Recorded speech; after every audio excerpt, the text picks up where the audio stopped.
அருமையான தேவனுடைய பிள்ளைகளே, நம்முடைய கர்த்தரும் இரட்சகரும் மெய்யான தேவனும் மகாதேவனும் சர்வத்திற்கும் மேலான தேவனும் சதா காலமும் ஏக தேவனாக இருக்கிற ஆண்டவராக இயேசு நாமத்தில் உங்கள் அன்போடு நான் வாழ்த்துகிறேன். இந்த வார்த்தை உங்களுக்கு மிகுந்த ஆசீர்வாதமாக இருப்பதாக. இந்த காலத்துக்குரிய ஒரு செய்தி உங்களுக்கு கொடுக்கிறேன்.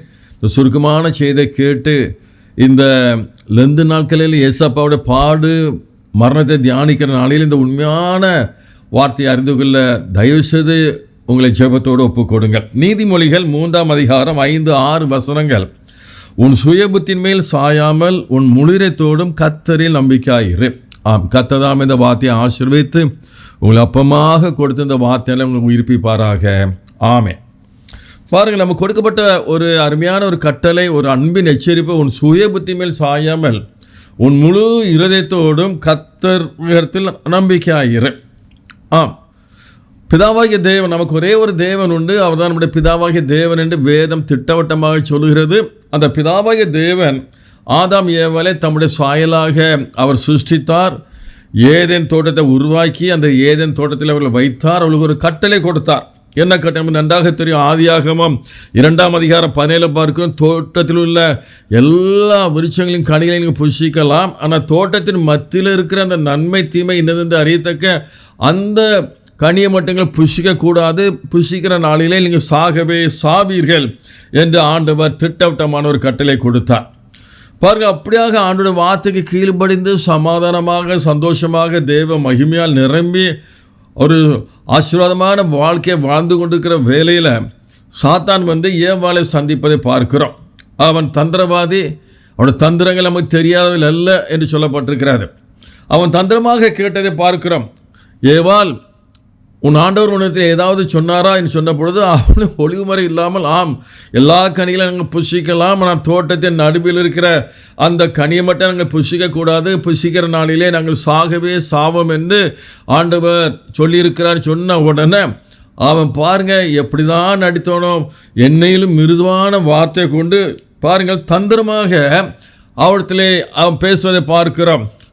அடா ஏவாள், நீ ஒரு பைத்தியக்காரி, உனக்கு ஒன்றுமே தெரியாது. அவர் அன்புள்ள தேவன், இரக்கமுள்ள தேவன், அப்படிலாம் செய்ய மாட்டார். ஏன்னு சொன்னால் அந்த கனியை புசிக்கிற நேரத்தில் ஒரு பெரிய ரகசியம் இருக்கிறது. உன் கண்கள் திறக்கப்படும். பாருங்கள், 3ஆம் அதிகாரம் 4-5 வசனங்கள். உன் கண்கள் திறக்கப்படும் என்று சொன்னான். நீ நன்மை தீமை இன்னதென்று அறிந்து கொள்வாய் என்று சொன்னார்.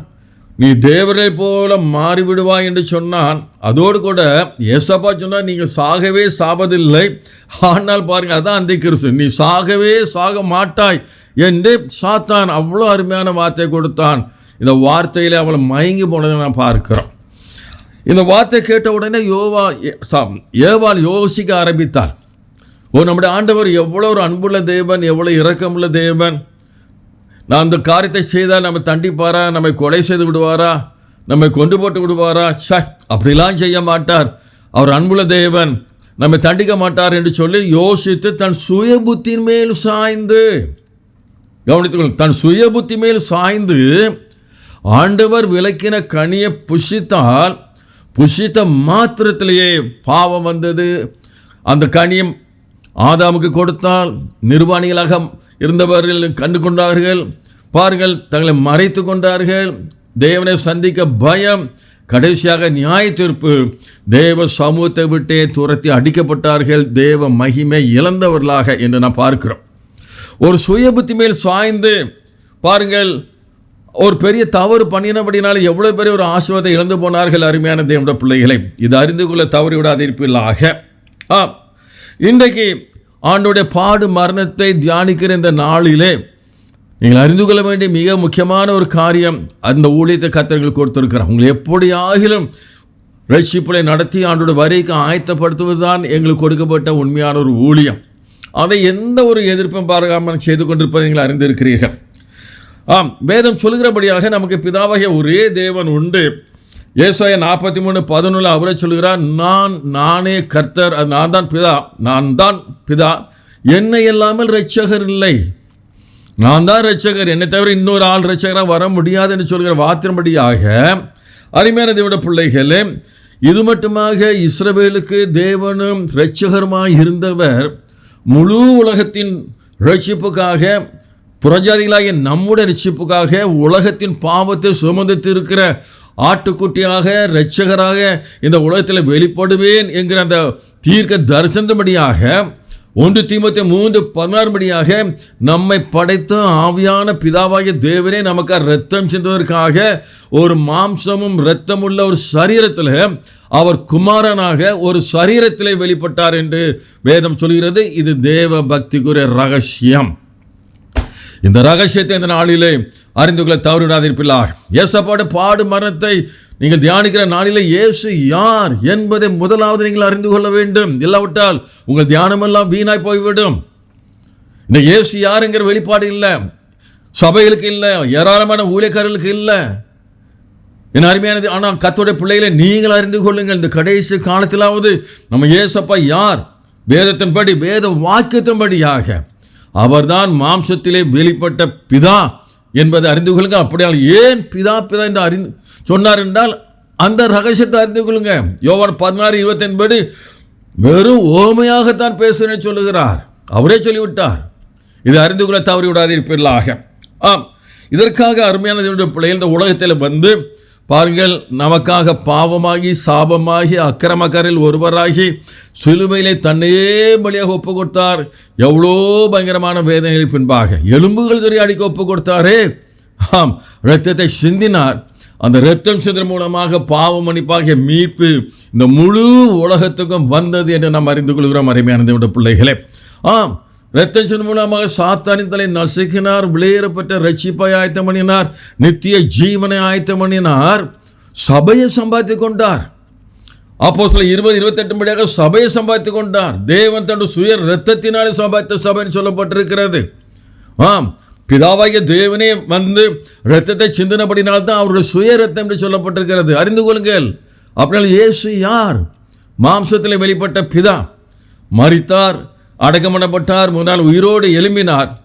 மரித்தேன் ஆனாலும் சதா காலம் உயிரோடு சொன்ன தேவன் சதா காலம் உயிரோடு இருக்கிற தேவனாக இருக்கிறார். பாருங்கள், கிருபையாக நமக்காக ஈவாக நமக்காக அருமையான தேவன் தன்னையே பலியாக ஒப்பு கொடுத்து பாருங்கள், நமக்கென்று ஆயத்தம் பண்ணிந்த அந்த ரட்சிப்பை நாம் எப்படி பெற்றுக்கொள்வது? ஒரு சபையின் சட்டத்தின்படியாக அல்ல, ஒரு ஊழியக்காரருடைய சட்டத்தின்படியாக அல்ல, இந்த வேதவாத்தின்படியாக சுய புத்தியின்படியாக அந்த ரட்சிப்பை நாம் சம்பாதிக்க கூடாது. சுய புத்தியின்படியாக நான் ரட்சிக்கப்பட்டேன்னு சொல்லி நம்மை ஏமாற்றிக் கொள்ளக்கூடாது. அப்படியானால் எது ரட்சிப்பு என்று ஆண்டவரே கொடுக்கிற வார்த்தையை பாருங்க. அதுதான் பெந்தெகோஸ்தே நாளில் கொடுக்கப்பட்ட முதலாவது செய்தி, சபைக்கு கொடுக்கப்பட்ட முதலாவது செய்தி ரட்சிப்பின் செய்தி. பெந்தெகோஸ்தே நாளிலே பரிசுத்தாவினால் நிரப்பப்பட்டார்கள். பரலோகத்தின் திறவுகளை பெற்ற அந்த பேதுரு பேசினான். எல்லாரும் இதயத்தில் குத்தப்பட்டார்கள். சகோதரர் நாங்கள் என்ன செய்ய என்று கேட்டார்கள். அப்போஸ்தலர் 2:38 பார்க்கிறோம். பேதுரு சொல்கிறார், நீங்கள் மனம் திரும்பி ஒவ்வொருவரும் உங்கள் பாவ மன்னிப்புக்கென்று, அதான் ரட்சிப்புக்கென்று இயேசு கிறிஸ்து நாமத்தால் ஞானம் பெற்றுக்கொள்ளுங்கள், அப்பொழுது பரிசுத்தத்தை பெறுவீர்கள். அந்த ரட்சிப்புக்கு முத்திரையாக அபிஷேகத்தை பெற்றுக்கொள்வீங்க, பூரண அபிஷேகத்தை பெற்றுக்கொள்வீர்கள். 3000 பேர் ஞானஸ்நானம் பெற்றார்கள், யூதர்கள். யெகோவா தேவன் ஒருவரே தேவனை விசுவாசித்தவர்கள் அப்போஸ்தலருடைய உபதேசத்தை கேட்டு, ஓ இயேசுதான் மாம்சத்தில் வெளிப்பட்ட பிதா என்பதை விசுவாசித்து இயேசு கிறிஸ்து நாமத்தாலே தங்களுடைய பாவ மன்னிப்பாகிய ரட்சிப்புக்காக ஞானஸ்நானம் பெற்றார்கள். இந்த 3000 பேர் ரட்சிக்கப்பட்டார்களே. 47ஆம் வசனம் சொல்கிறது பாருங்க. ஏசப்பாவே அழகாக வெளிப்படுத்துகிறார். ரட்சிக்கப்படுகிறவர்களை கர்த்தர் அனுதினமும் சபையிலே சேர்த்து கொண்டு வந்தார். யாரை ரட்சிக்கப்படுகிறவன் சொல்லி கர்த்தர் முத்தரித்தார். எந்த கர்த்தர் பிதா குமாரன் பரிசுத்தாவின் நாமத்திலே ஞானஸ்நானம் கொடுங்கள் என்று கட்டளையிட்டாரோ, அறிந்து கொள்கின்ற ரகசியத்தை அதே கர்த்தர் தான் எந்த 3000 பேர் இயேசு கிறிஸ்து நாமத்தினாலே பாவ மன்னிப்பு கண்டு ஞானஸ்நானம் பெற்றார்களோ அவர்களைத்தான் இவர்கள் தான் ரட்சிக்கப்பட்டவர்கள் என்று முத்தரித்து தன்னுடைய சபையிலே சேர்த்து கொண்டார். Praise the Lord. மகிமை. உங்கள் கண்கள் திறக்கப்படட்டும். ஏன்? இயேசு கிறிஸ்து நாமம் தவிர வேறொரு நாமம் ரட்சிக்கப்பட மனுஷர்களுக்கு கட்டளையிடப்படவே இல்லை. அருமையான தேவனுடைய பிள்ளைகள், தயவு அறிந்து கொள்ளுங்கள். பிதா குமாரன் பரிசுத்தாவி என்பது அவருடைய பட்ட பெயர்கள், அது பெயர் அல்ல. அதில் எந்த வல்லமும் கிடையாது, ரட்சிப்பும் கிடையாது, ஜெயமும் கிடையாது, ஆசீர்வாதம் கிடையாது. இந்த கடைசி நாள் அறிந்து கொள்ள தவறு விடாதீங்க. அப்படியான இன்றைக்கு அருமையான தேவனுடைய பிள்ளைகளே, அவருடைய பாடும் மரணத்தை தியானிக்கிற வேளையில் அவர் என்ன நோக்கத்துக்காக வந்தாரோ அந்த நோக்கம் நிறைவேறும்படியாக உங்கள் சுய புத்தி மேல் சாயாமல் அன்பாக சொல்கிறேன், இயேசுதான் மாம்சத்தில் வெளிப்பட்ட பிதா என்பதை அறிந்து உங்கள் பாவ மன்னிப்புக்கென்று இயேசு கிறிஸ்து நாமத்தை ஞானசம் பெற்று அந்த பூரண அபிஷேகத்தை பெற்றுக்கொள்ளுங்க, அந்த ரட்சிப்பை பெற்றுக்கொள்ளுங்க, மனவட்டியாக முத்தரிக்கப்படுங்க, ஆண்டோட வரைக்கும் உங்களை ஆயத்தப்படுத்துங்கள். இதோ நியாயாதிபதி இயேசு கிறிஸ்து சீக்கிரம் வருகிறார். நீங்கள் ஏற்கனவே உண்மையாக ஒரு முழுக்க ஞானம் பெற்றிருக்கிறீங்களா? அப்போஸ்தலர் 19:1-6 வசனங்களை வாசித்து பாருங்க. இப்பொழுது உண்மையாக ஒரு முழுக்க ஞானம் பெற்ற ஒரு கூட்டத்திற்கு அப்போஸ்தலனாகிய பவுல் 2வது முழுக்க ஞானசானம் கர்த்தராகிய இயேசு நாமத்தில் கொடுக்கிறான்னு சொன்னால் அந்த ஞானசான சத்தியம் எவ்வளவு நாம் எவ்வளவு சீரியஸாக நினைக்க வேண்டிய ஒரு காரியம். அருமையான தேவனுடைய பிள்ளைகள், அன்போடு கேட்கிறேன், உங்கள் ரட்சிப்பு உங்கள் சுய புத்தி மேல் சாயாமல் முழுத்தோடு கர்த்தருடைய வார்த்தையை சார்ந்து கொண்டு ஆண்டவர் ஆயத்தமணியின் இந்த வெளியேறப்பட்ட ரட்சிப்பை உங்கள் தாழ்த்தி விரும்பியாக்கி கௌரவத்தை பார்க்காம நீங்கள் பெற்றுக்கொள்ளுங்கள். கர்த்ததாமே உங்களை ஆசீர்வதிப்பாராக. ஆமென். நாம் ஜெபிப்போமா? Kamara Shamak Allah can take him a term, pastor, take him a law, as then take him a class to me, Lord Jesus Christ. எந்தவித பட்சபாதமின்றி எல்லா மனுஷருக்காக என்னை ஒப்பு கொடுத்து ரட்சிப்பை ஆயத்தம் பண்ண இந்த உலகத்தில் இறங்கி வந்த உன் தேவனாய் கர்த்தர் இயேசு கிறிஸ்து நான் உனக்கு சொல்லுகிறதாவது, லோரமா ஷமக் Allah can take him a term, pack Allah can take him a law, as then take him a karaba. இன்னும் வேதத்தை அறியாத நிர்மூலமாய் இராதபடிக்கு வேதத்தை அறிந்து கொண்டு ஞானமாய் நடக்க ஒப்பு கொடுப்பாயாக. Come on, Shamak Allah can take him a pack Allah can take him a law, as then take him a class 10. இன்னைக்கு வேத ஞானமே இல்லாமல் தவறாக போதிக்கிற மக்களுடைய வலையில சிக்கிக்கொள்ளாதிருப்பாயாக. லோமஹான், நீ என் பாத்தில் அமர்ந்திரு. கமார ஷமக் Allah can take me a poke, as then take me a turn கரா. ஒரு நல்ல போதகராக உனக்கு நான் காரியங்களை வெளிப்படுத்தி கொடுப்பேன். லமார ஷமக் லம்ம, as then take me a po, as then take me கரா. வேத வாக்கியங்களை ஆராய்ந்து பார், அவையில் நித்திய ஜீவன் உண்டு. என்னை குறித்து சாட்சி இடுகிறவிலே அவைகள் தான். ஓ ரபா சந்துரிமி கரபா, உன் பாரதத்தை குறித்து பயப்படாதே. லமரஷ பக்கல் லேக்கன் டெக்மிஷன் ந ஆஸ்டன் டெக்மிஷன் டெக்மி கரபா. இந்த உலகத்தில் எதற்காக இறங்கி வந்து என்னை ஒப்பு கொடுத்தனோ அந்த நோக்கத்தை உன்னை நிறைவேற்றி உன்னை ஆசீர்வதிப்பேன். ஓ லார்ட் ஜீசஸ், என் வார்த்தை மட்டும் சார்ந்து கொள் என்று கர்த்தர் சொல்கிறார். ஆமீன். ஆண்டவரே, நம்முடைய வார்த்தை கேட்ட பிள்ளைகளை உண்மையான ரட்சிப்பில் நடத்தும், வாழ்க்கைப்பட்ட போராட்டங்களை எல்லாம் மாற்றும், ஆசீர்வதியும். இயேசு கிறிஸ்துவாகிய நம்முடைய நாமத்தில் இவளை கேட்கிறோம் பிதாவே. ஆமேன், ஆமேன். கர்த்தர் உங்களை ஆசீர்வதிப்பாராக. அருமையான தேவனுடைய பிள்ளைகளே, இந்த வாரம் 26, 27 பெங்களூர் வருகிறேன். இந்த விளம்பரத்தை பாருங்கள். யாவரும் இந்த கூட்டத்தில் கலந்து கொள்ளும்படி அன்பாக இயேசு நாமத்தால் கேட்கிறேன். Praise the Lord.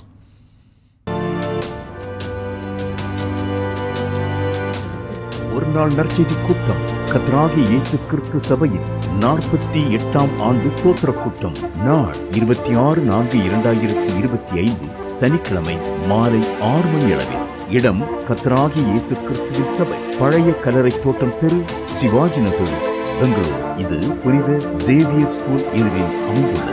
தெய்வ செய்தி அளித்து சிறப்பு பிரார்த்தனை ஏறெடுக்க இருக்கின்றவர் சகோதரர் ஸ்டீபன் சேனாதிபதி அவர்கள், சென்னை. மேலும் 27/4/2025 ஞாயிற்றுக்கிழமை காலை 10 மணி அளவில் ஞாயிறு ஆராதனையிலும் சகோதரர் அவர்கள் தெய்வ செய்தி அளித்து ஜெபிக்க இருக்கின்றார்கள். வாருங்கள், ஆண்டவர் இயேசு அருளும் அற்புத சுகத்தையும் ஆசீர்வாதங்களையும் பெற்றுச் செல்லுங்கள் என்று உங்கள் அனைவரையும் கனிவுடன் அழைக்கும் சகோதரர் ஜோசப் ஜெகநாதன். 9880700576